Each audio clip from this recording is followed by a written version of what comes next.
Afternoon YouTube. Apologies if it's a bit windy. Lovely day here in Essex this afternoon. Just making some quick alterations to my Multibay. I'm turning the last part of the Multibay, the last section, into a moving K1 fluid bed there. Basically I've modified a 90-degree elbow here. Drilled some holes in it, put a rubber cap on the end. That's going to sit in the outlet like that.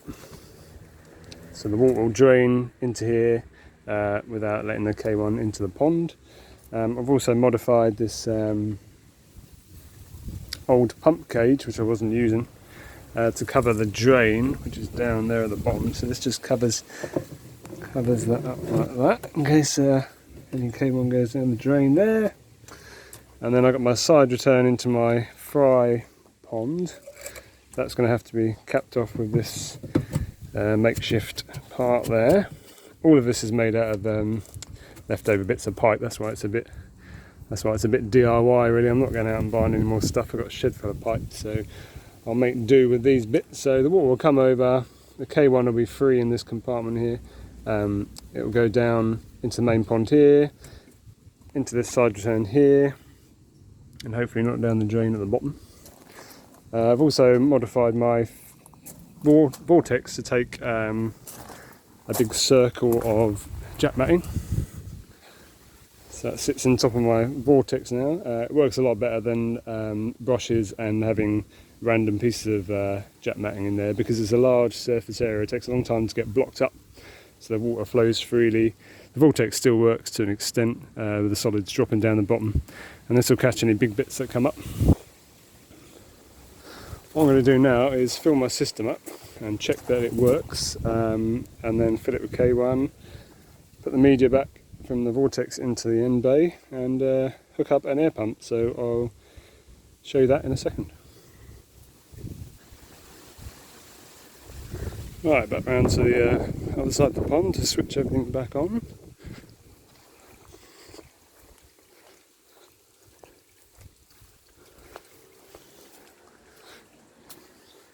Basically what I do first is I open the valve of my pump. This is to stop the water draining back into the sieve when the pump is off. That's open. And then I open my 4-inch valve. Turn on all the switches.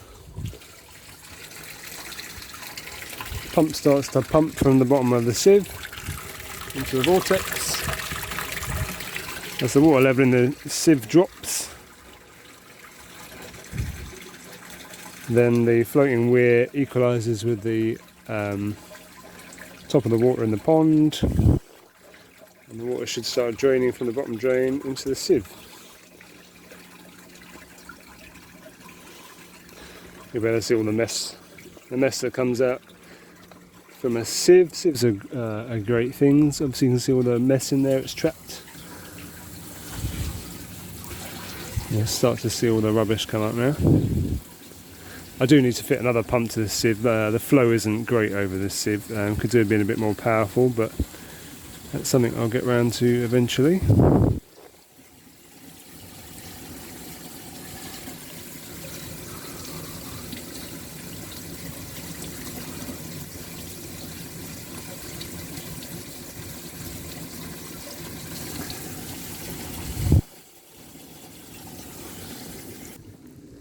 Back round to the other side, see if the filter's filling up okay, and to make sure I've turned off my valves at the bottom of the filter, because that's normally what I forget to do.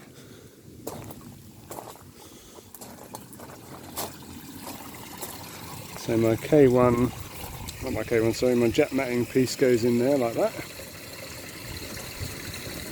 It'll take 2 hands to put that in, so I'll do that in a minute, it's a bit tricky. So water's coming in the vortex. Second bay, third bay, and dropping into my new part of my filter. I'm going to check that the water drains out before I fill it with the K1.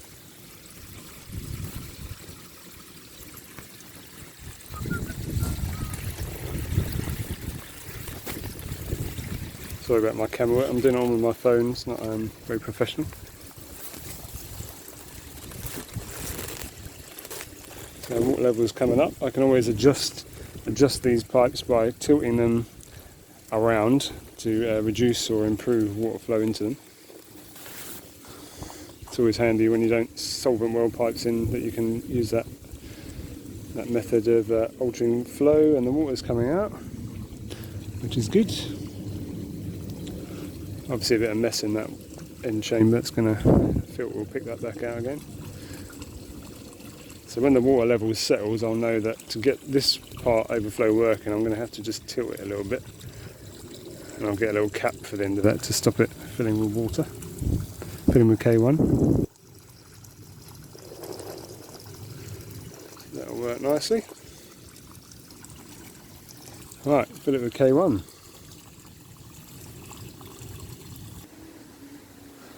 Okay, so managed to get the K1 in the end bay. There's my jack matting disc back in place, and the K1 in the end. Obviously I'm going to put an air stone in here in a minute, and I'm going to have to cover this end up so I can push this return underwater a bit more. There's still some K1 mixed in with these bags of alpha grog, so I'm going to put them in a bucket of water, and the K1 should float to the top, so that'll make that easy to come out. Not sure what I'm going to do with my alpha grog now. If anyone has any ideas, pop them in the comments. I don't really know where to put them now because I've got all my media set up in the Multibay. So I'll show you again in a minute once this is all set up and finished. Okay, so got my air pump running. It's not a very good air pump, and I might need to get another one. It's that Halia, I think it's 20 litres a minute or something. It's not very powerful, so there's not much rolling effect or boiling effect of the K1. So might need to improve that, but yeah, happy so far. Might get a bit more K1 to go in there, and obviously a bigger air pump. But yeah, none of the K1's escaping anywhere, which is good. There's an update on my fry. Pond's a bit dirty because I've just put loads of dirty media in there, but yeah, they're getting quite big. There's a few very big ones in there, and some still quite small, but pleased so far. No colours yet. Maybe they're even goldfish, I'm not really sure.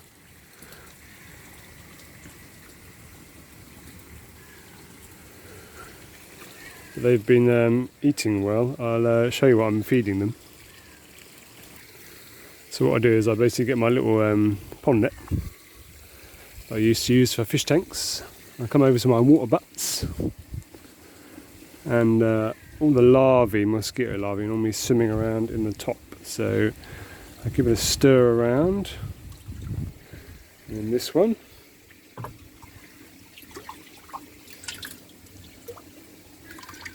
You can see in there. I'll show you in the light.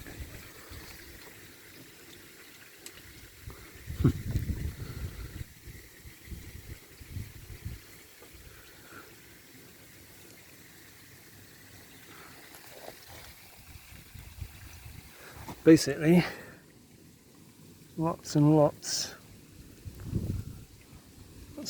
of squiggly lava.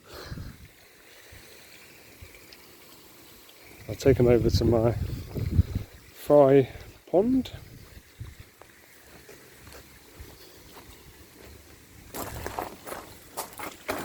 And basically just put them in. And, the fry love to eat these little fellas.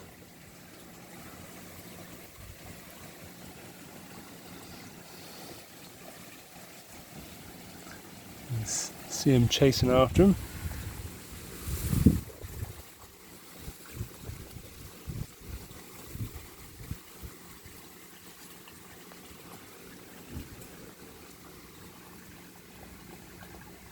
Okay, maybe not that much at the moment. I think they're in shock from all the work I've been doing. Anyway, that's all for today. Hope I've given you some ideas on what you can do in your own ponds, and any comments or advice. It'd be appreciated. Until next time, see you later.